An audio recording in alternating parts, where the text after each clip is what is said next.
शब्द होता है। हम शक्ति से लड़ रहे हैं, एक शक्ति से लड़ रहे हैं। अब सवाल उठता है वो शक्ति क्या है। जैसे किसी ने यहां कहा राजा की आत्मा ईवीएम में है।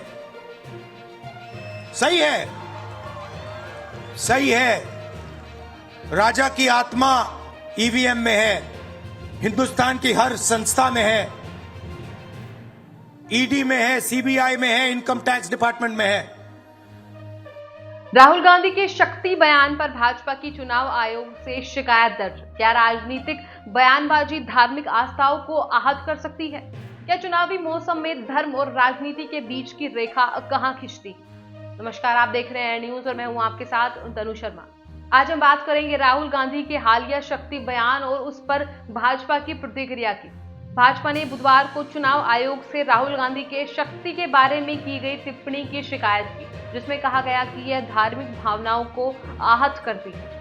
केंद्रीय मंत्री हरदीप सिंह पुरी, जिन्होंने नई दिल्ली में चुनाव आयोग के अधिकारियों से मुलाकात की, उन्होंने कहा कि उन्होंने राहुल द्वारा कही गई बात को ठीक से पढ़ा है।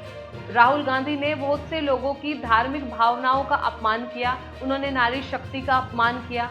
आपको बता दें कि मुंबई में अपनी भारत जोड़ो न्याय यात्रा के दौरान 17 फरवरी को गांधी ने दावा किया, हिंदू धर्म में एक शब्द शक्ति है, हम एक शक्ति के खिलाफ लड़ रहे हैं। सवाल यह है वह शक्ति क्या है?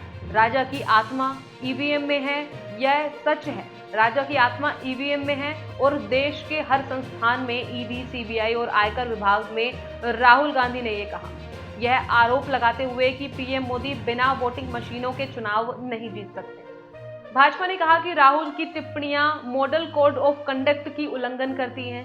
हिंदू धर्म में देवी दुर्गा सबसे अधिक पूजनीय है और शक्ति नाम से भी जानी जाती हैं। यह घृणित बयान हिंदू धर्म और हिंदू देवताओं के खिलाफ है और हिंदुओं की भावनाओं को गहराई से आहत करता है, क्योंकि यह शक्ति से जुड़े धार्मिक मूल्यों का अपमान करने की दुर्भावनापूर्ण मंशा से किया गया है और धर्मों के बीच शत्रुता पैदा करता है, ताकि आईएनसी और राहुल गांधी विशेष रूप से कुछ धार्मिक समुदाय को खुश कर सकें।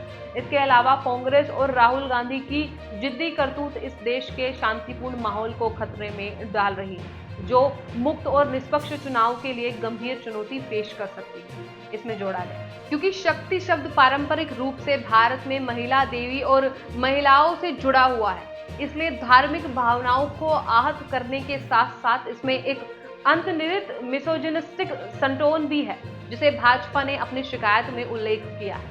इस घटना से स्पष्ट होता है कि राजनीतिक बयानबाजी और धार्मिक आस्था के बीच एक नाजुक संतुलन होना चाहिए। चुनावी आचार संहिता का उद्देश्य न केवल निष्पक्ष चुनाव सुनिश्चित करना है, बल्कि यह भी है कि राजनीतिक दल और उनके प्रतिनिधि समाज के विभिन्न वर्गों की भावनाओं का सम्मान करें। राहुल गांधी के बयान ने इस संतुलन को चुनौती दी है और भाजपा की प्रतिक्रिया ने इसे और भी जटिल बना दिया है। इस तरह के विवाद न केवल चुनावी प्रक्रिया पर प्रभाव डालते हैं, बल्कि यह भी दिखाते हैं कि कैसे राजनीतिक बहस धार्मिक और सामाजिक मुद्दों को उजागर कर सकती है। इसके अलावा इस तरह के बयानों से धार्मिक समुदायों के बीच तनाव बढ़ सकता है, जो भारतीय समाज की बहुलवादी प्रकृति के लिए हानिकारक है।